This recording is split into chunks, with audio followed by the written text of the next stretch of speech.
ચાલો બધાને સુપ્રભાત અને જય સ્વામિનારાયણ.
ચાલો સવારના 7:45 જેવો સમય થયો છે. મંદિરે દર્શન કર્યા પછી ઘર તરફ પ્રયાણ કરી રહ્યા છીએ.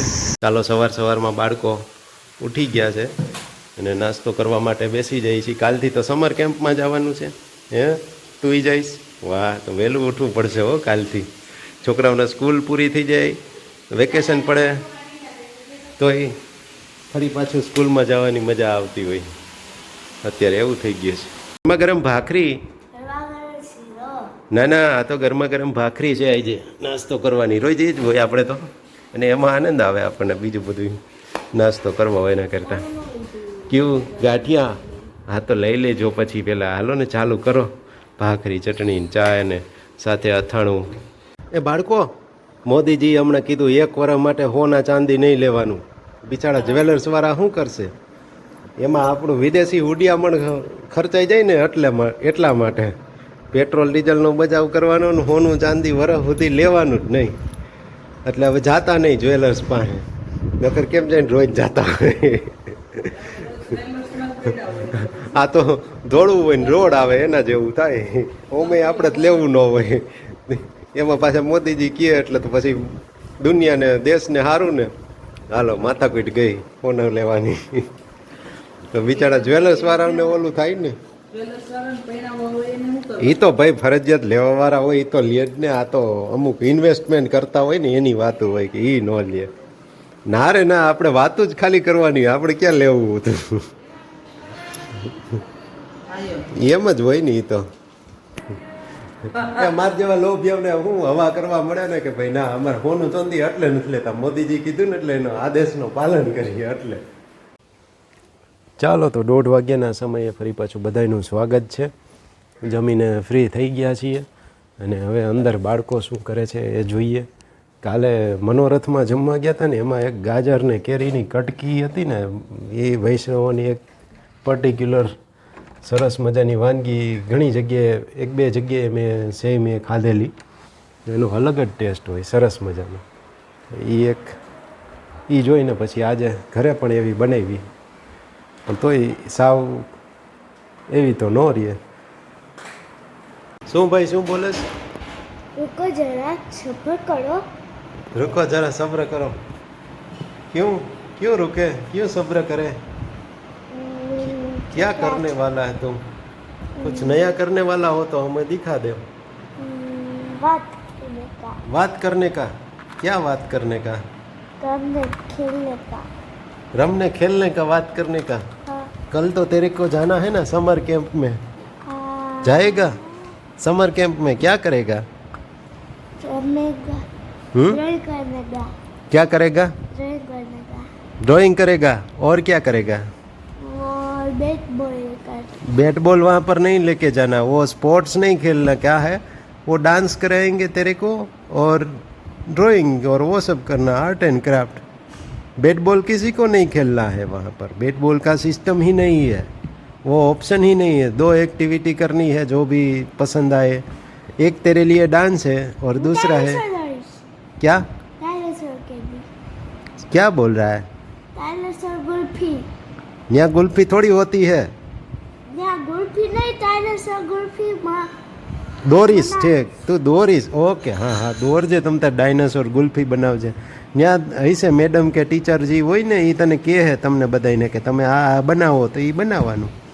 ત્યાં કાંઈક ડ્રોઈંગ કરેલું હોય છે ને એમાંથી કહે એ હજી સાંજ સુધીમાં મેસેજ આવશે શું શું લઈ જવાનું. જે આર્ટ એન્ડ ક્રાફ્ટમાં રહ્યા હોય બધા અલગ અલગ રહ્યા હોય ને એમાં એ પ્રમાણે આપણે બધું કરવાનું. અમ્પાયર છે. રૂટ નંબર 5ની સ્કૂલ બસ પણ અહીંયા પડી છે. આ બસમાં જવાનું છે? આવડી આ બસમાં જવાનું તારે? વેદુ તમારે જવાનું છે ને કાલે સમર કેમ્પમાં? બસ તો જો અહીંયા પડી છે રૂટ નંબર 5ની.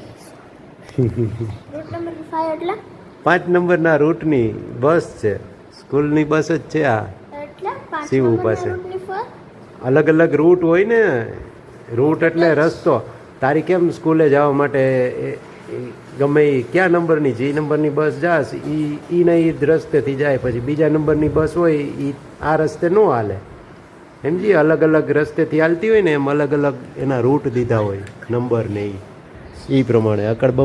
બકડ બંબઈ બો 80-90 પૂરે 100 એમ ને? 100 રૂપિયા કા 100 में निकला धागा, चोर निकल के भागा। 100 में निकला धागा चोर निकल के भागा. वाह क्या बात है, धागा वाह.